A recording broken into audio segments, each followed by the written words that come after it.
Boa noite, pessoal aí da psicanálise.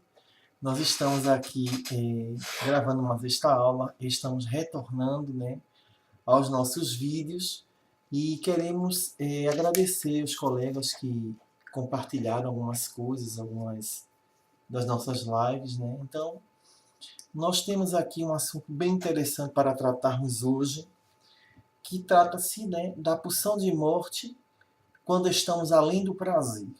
Nós sabemos que Freud ele foi um dos precursores dessa questão aí, certo? E nos direciona a nós pensarmos de uma forma, vamos dizer que além do prazer, do que Freud falou, né?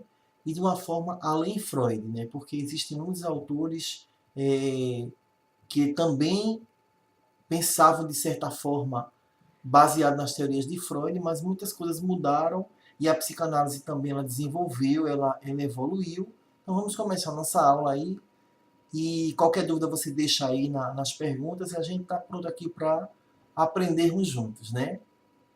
Certo? Então, nós sabemos que, deixa eu ver aqui para eu mudar aqui o slide, certo? Nós sabemos que Freud ele deixou bem claro, né, toda essa questão das pulsões de morte, pulsão de vida. E a pergunta que mais nos instiga, na verdade, né, é se a nossa neurose, no máximo, né, com ela, nós fugimos de uma relação amorosa, nós boicotamos uma ascensão profissional, inventamos um discurso, né, para que o casal, uma discussão no meio do casal, ou se perde na contabilidade financeira. Na verdade, são autossabotagens que nós, né, utilizamos, né, e que a psicanálise, desde há muito, já investiga essas abordagens, né, em relação aos nossos delírios, vamos dizer assim, as nossas neuroses, quando nós buscamos algo para substituir nossas dores, né? Freud, quando estudou a teoria das mentes, ele abordou e encontrou uma grande deficiência, né? Não é isso? Nossa mente, ela atua ao nosso favor, certo? Ela procura nos beneficiar e se afasta do que é nocivo, né? Então, Freud ele pensou que, ele estudou que a mente ela trazia para nós uma defesa, consciente ou inconscientemente, que nós buscávamos desacelerar a dor que estávamos sentindo, né? E que, na verdade, entramos num conflito, né? Em desacordo com o quê? Em desacordo com a realidade, certo? Bruta, né? Que impedia, na verdade, né, na prática, né, os nossos prazeres, né? E, na verdade, é um equívoco porque percebe que havia em seus pacientes um movimento psicológico, ou seja, mesmo que racional, por parte deles, emoções, pensamentos que iam ao encontro deles, consciente ou inconsciente, né? Trazendo prazer, desprazer e sofrimentos, fazendo repetir os mesmos erros, certo? E concomitantemente, certo? Os fazendo ser, vamos dizer assim, que masoquistas, né? Como assim masoquistas? Escolhas amorosas que não deram certo, mas que se tornaram repetitivas, relacionamentos amorosos que se repetiram nas mesmas circunstâncias com outras pessoas, certo? Que na verdade são boicotes, né? Brigas no casamento, certo? desprazer, né, nas relações, certo? Mesmo que às vezes estivesse, digamos que, num momento de alegria familiar, mas um dos cônjuges que mais neurótico que fosse, ele buscaria, no caso, a dor, a discussão, certo? A tristeza, o afastamento, muitas vezes um afastamento emocional, amoroso e sexual, justamente como uma forma de boicotar aquele relacionamento e ter a dor, e sofrer a dor, certo? E nesses momentos a gente começa a entender que realmente existe toda essa vamos dizer que esta busca, né, podemos dizer assim, de sofrer menos a neurose boicotando-se, certo? Freud incluiu com esse conceito um campo de racionalidade ao nosso funcionamento mental, certo? Na verdade, Freud ele nunca conseguiu ressalvar esse dilema. Mesmo nos conhecimentos, na busca do estudo da mente, ele nunca conseguiu ressalvar e mudar, na verdade, esse funcionamento mental, né? Dando ideia que havia duas forças. Para Freud, havia o Eros, que era a pulsão de vida, e o Thanatos, que era a pulsão de morte. Como todos nós que estudamos psicanálise sabemos desses conceitos, né? Assim, esse fenômeno irracional, na verdade, ele teria que ter vitória, no caso, ocorreria vitória, né, de Thanatos sobre Eros.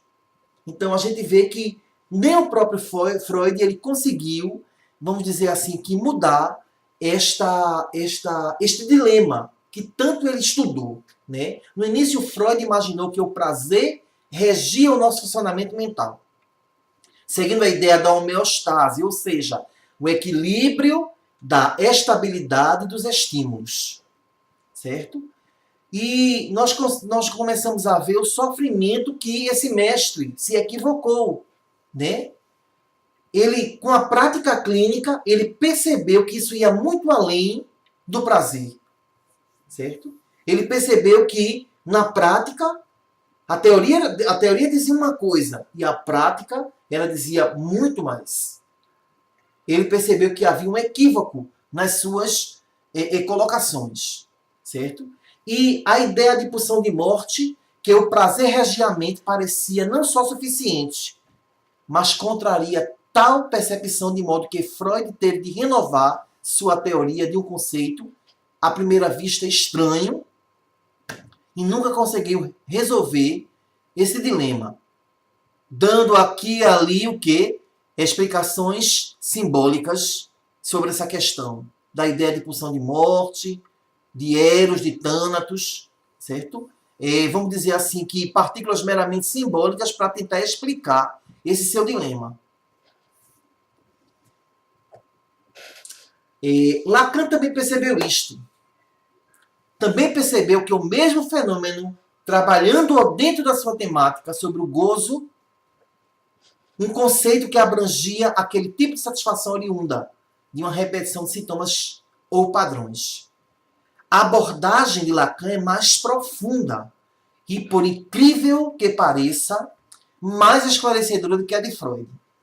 Lacan distinguiu o gozo da pulsão, sendo que estava impossibilitado de atingir a sua, vamos dizer assim, participação plena, certo? Que se trata de encontrar a conquista de uma energia, certo? A conquista de uma energia em detrimento do objeto, né, amoroso, em detrimento da conquista que o paciente teve, certo? E a primeira razão para isso, pessoal, é que o paciente procura encontrar o quê? A plenitude no objeto amoroso, por exemplo, né?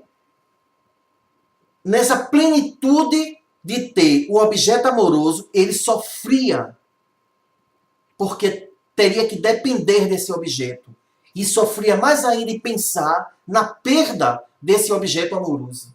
Certo? Por isso que Lacan percebeu que o mesmo fenômeno trabalhava na mesma temática, certo? E fazia ele entender que era complicado o que aconteceu com o paciente da dor, né, de perder aquilo que ele dependia, certo?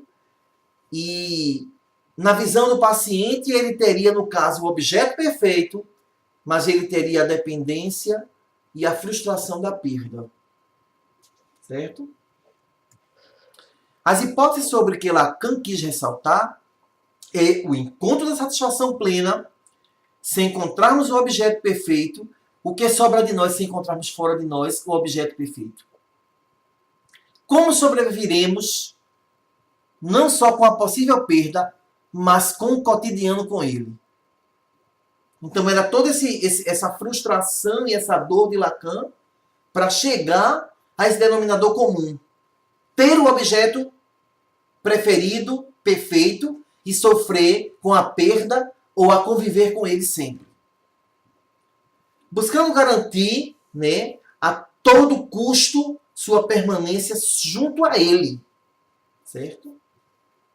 Se já encontramos o objeto perfeito, nos fará levantar de como e de que força nos imobilizará se não desejo.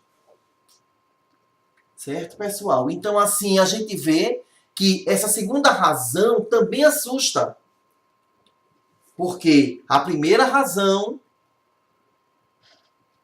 é o que sobra de nós, fora de nós, o objeto perfeito. Como sobreviveremos não só à possível perda, mas ao cotidiano com ele? E o segundo objeto, e se eu desejo o objeto do prazer morrer? Certo? Sem sua energia já ficamos totalmente sem forças. Certo? Sem a energia desse objeto já perdemos a força e a vontade de viver. Certo? E com isto, uma nova força assume o seu lugar. A angústia da perda do objeto, certo? A dor de estar sem esse objeto, certo? Ou seja, sem sermos movidos pela força erótica que Freud pregava, que Freud falava, ensinava, certo? E vamos dizer assim, que no sentido metapsicológico e não sexual do prazer. Certo? Por si só, o esvaziamento do desejo já nos angustia. Porém, o cenário é pior. O que nos parece melhor? No primeiro caso, não temos a plenitude da satisfação. No primeiro caso, nós não temos a plenitude da satisfação. E aí? Mas apostarmos na eterna busca do desejo. No segundo caso, vivenciamos a plenitude ou um simulacro dela, dentro das nossas emoções, dentro do nosso psiquismo, tendo como companhia esse objeto de desejo e o medo da perda. Bastante complicado para o paciente sentir, né, vamos dizer assim, esta dor de ter e a mesma dor de perder. Nós normalmente estamos no caminho da realização do desejo. A ideia de que o prazer regia a mente, certo? De modo que Freud teve que renovar sua teoria com o conceito à primeira vista estranho, a pulsão de morte. Freud incluía com esse conceito no campo de racionalidade, no nosso funcionamento mental. De certo modo, Freud nunca conseguiu resolver este dilema. tendo ocorrido a explicação quase simbólica com a ideia de que duas forças antagônicas, Eros e pulsão de vida, Thanatos, e pulsão de morte, atuam na nossa mente. Assim, esse fenômeno irracional ocorreria quanto da vitória de Thanatos sobre Eros. Né? Então, nós começamos a entender que toda essa dor aí que Freud incluía com esse conceito um campo de irracionalidade no funcionamento mental. Freud nunca conseguiu resolver esse dilema, como eu disse antes, dando ideia que havia duas forças antagônicas, Eros, pulsão de vida, e Thanatos, pulsão de morte. Certo? Assim encontramos nos discursos, vamos dizer que objetos por aí, sejam amorosos, sejam financeiros, sejam profissões, certo? A nossa neurose, quando deve, tenta fugir. Até de uma relação amorosa, de boicotar uma ascensão profissional, né? Para, como se fosse autossabotagens, certo? Algo que o psicanalista e a psicanálise deve levar muito a sério no consultório, quando o paciente chega autossabotando, quando o paciente quer lhe colocar no lugar da análise, quando o paciente transfere para você, certo? Faz as suas transferências, e você precisa estar atento nesses fenômenos e buscar sempre conhecimentos, buscar sempre estudar a psicanálise, que é uma ciência maravilhosa, uma ciência profunda e uma ciência que é de grande importância, né, para o desenvolvimento emocional e psíquico de cada paciente que ele procurar no seu consultório. Né? Então, se os pacientes não boicotarem, se os pacientes não procurarem amenizar essas dores, né, eles chegarão, quem sabe, à loucura. Né? Então, eu espero que com isso você tenha aprendido alguma coisa, que a gente tenha entendido alguma coisa a respeito dessa questão aí que nós abordamos. Eu espero que você goste desse vídeo. Eu espero que você dê likes, que você se inscreva no nosso canal. Nós temos outros assuntos para tratar aqui e teremos o maior prazer de discutir com você. Um grande abraço, que você tenha absorvido alguma coisa dessa aula.